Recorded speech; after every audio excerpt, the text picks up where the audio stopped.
All right, so I'm here with Abraham Heisler, who's a former student at New York Film Academy, also a New York Film Academy instructor now, and filmmaker, also hip-hop yogi, so I might want to ask you about that, because I just noticed that here.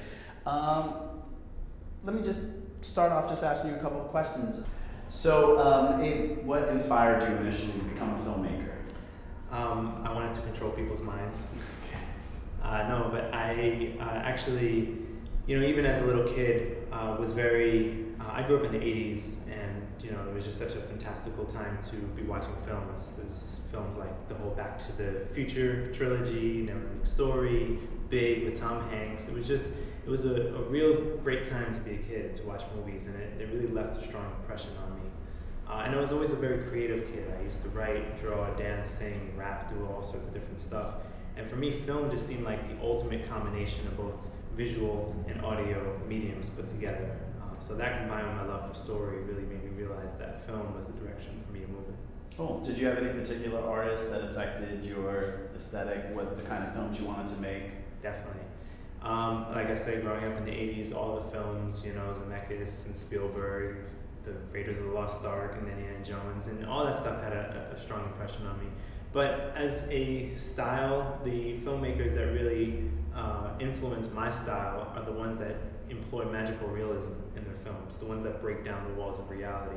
So I love works by Spike Jonze, Michel Gondry, Charlie Kaufman, films like Adaptation and Being John Malkovich, Eternal Sunshine, the type of films that defy conventions and just break down all the norms that we're used to in order to use expressionism to tell their story.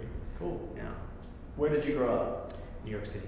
Did being a native New Yorker affect your work in any way? Definitely. Growing up in New York in the 90s, my first love was hip hop. And, back then you go to a party and at some point in the night you see a group of people huddled together in what's called a cypher, just sharing raps with each other, sharing rhymes and freestyling just off the top of their head. And it was actually the practice of this art and then later the practice of making hip hop music that really laid the foundation for my filmmaking storytelling ability. And the reason why is because with hip hop, it's all about, taking somebody's attention, right? For me, it's like a gift. You can give me your attention and then not disappointing when I have your attention.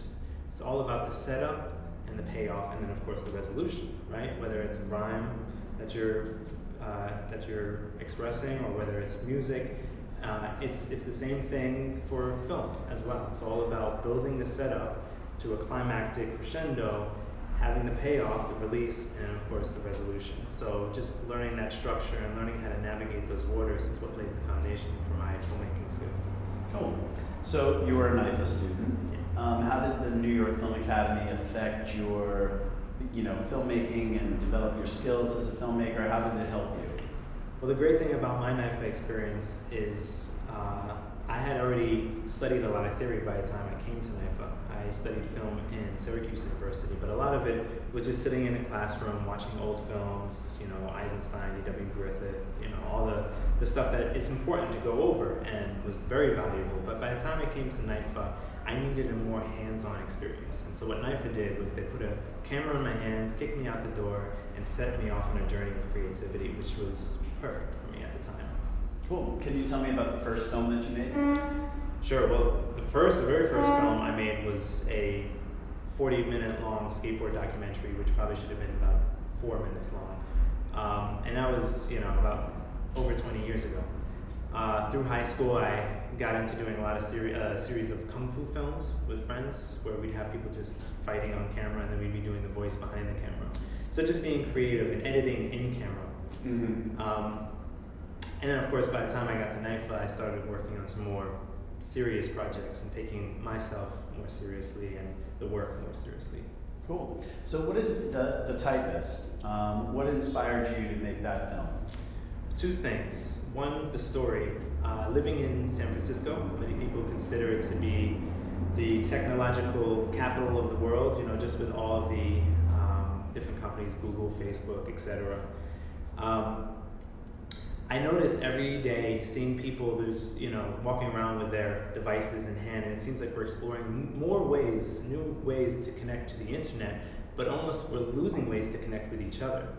And it's interesting, there was a film on the internet just recently about a girl, and everywhere she goes, people are always in their phones and on their tablets, and nobody's paying any attention to her.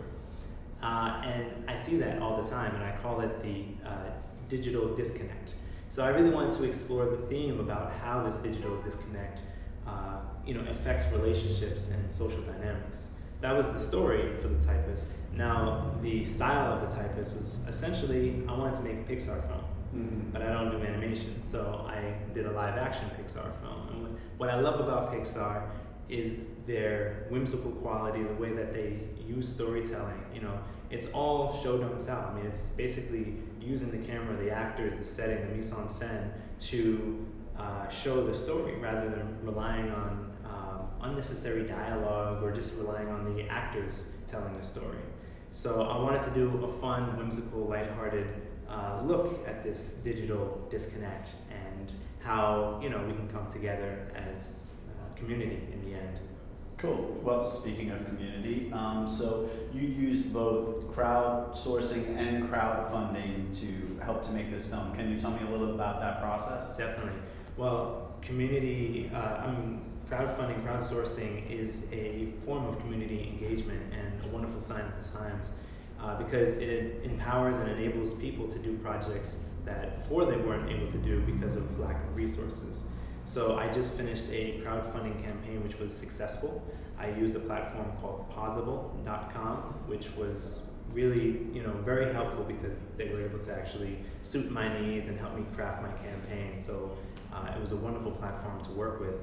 And the money that was raised is now, since the film has already been finished, the money is going to be going towards applying to festivals, paying off the festival submission fees, promotional materials, travel costs, and all that stuff that's associated with trying to distribute your film, get it out there into the world. Mm-hmm. Now, in order to make the film, I used a different a different form of crowdsourcing, in that I worked with a San Francisco-based film cooperative called Scary Cow. And what Scary Cow is it's an organization of about 200 plus members who get together, pitch each other ideas for films, and then crew up to work on different projects. Mm-hmm. And then at the end, we all come together and watch the project. So in many ways, it's just like film school. Mm-hmm. As you do in the New York Film Academy, you work on your co-students, your colleagues, you work on their films, they work on your film, and everybody's able to put out the best product that they can. Yeah, and be invested. Exactly. What's your ultimate goal for the film? Ultimate goal is exposure. As an artist, my desire is to share my work with the world, make people laugh, make people cry. Putting it out there into film festivals and putting energy into distribution is obviously going to introduce the film to a wider audience. Mm-hmm. Of course, as a filmmaker, I'm trying to lay the foundation for more and more projects to come in the future, so possibly a feature-length version of The Typist or other projects that are related to The Typist, and utilizes the resources and the networks that are gained from this process of putting the film out there. Gotcha. So can you tell us a little bit about your experience teaching in Florence for New York Film Academy? I loved it. I absolutely loved it. I mean, Florence, to study film in Florence is such an amazing opportunity for anybody. Because as anybody who knows their history knows that Florence is the birthplace of the Renaissance. And so it was home to all sorts of people like Michelangelo, Leonardo da Vinci, Donatello, Raphael. So, if you're into Ninja Turtles, you know who those people are, you should. It's, inspiration, art, and creativity is just, it's in the air in Florence. And so to practice a modern day form of storytelling like filmmaking in a city that has such a vibrant history of creativity and art, it's a rare opportunity, and I recommend anybody take advantage of it if possible. When you were looking at the students' films that they make, is there anything that stands out to you, anything that you're looking for specifically? Yes. Well, I'll tell you what I'm not looking for. I'm not looking for a film that's technically perfect. I'm not looking for the next candidate for the Palme d'Or award. because all that stuff will come in time. You know, what I'm looking for, I look at filmmaking as almost like playing a game of pool. And so in pool, you know, you call out which pocket you want to knock the ball into, right? Corner pocket, you know, side pocket. So what I try to do with my students is, obviously I want them to, I want to see that they're paying attention to what we're going over in class, but using that information to express what it is that they want to express. So when they come to me with their scripts and their storyboards, they're basically calling out which pocket in the pool table they want to knock the ball into. And it could be anything from a style they want to try, a genre, anything experimental. So as long as they feel that they've achieved that to some degree, of course the film changes over time as you work on the film, right? So the idea might change, but if they achieve that original idea that they set out to achieve, that's what I'm looking for in my students' films. Okay. What's next for you? What kind of projects are you working on now? Well, like any filmmaker, I have a lot of different projects and different burners, so it's only a matter of seeing what boils over first. I'm working on a couple of feature-length projects, one that is related to the Typist, and working on trying to write some other projects for the future. I also have a couple of short films that I'm trying to develop and film with Scary Cow, the film co-op in San Francisco. One is a Western film that would be shot in some of the beautiful ghost towns in California, because there's many. Mm-hmm. And the other is a very sweet and beautiful, playful piece about a ballet dancer. Cool. So, all sorts of stuff. So are you still involved in like the hip hop world?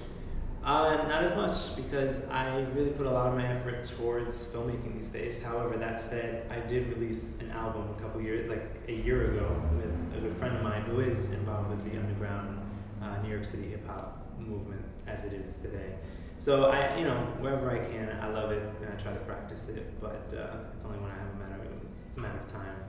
Cool. Well, thank you very much for your time. Thank you. Really appreciate it. And good luck with the movie. Thanks, appreciate it. Excellent.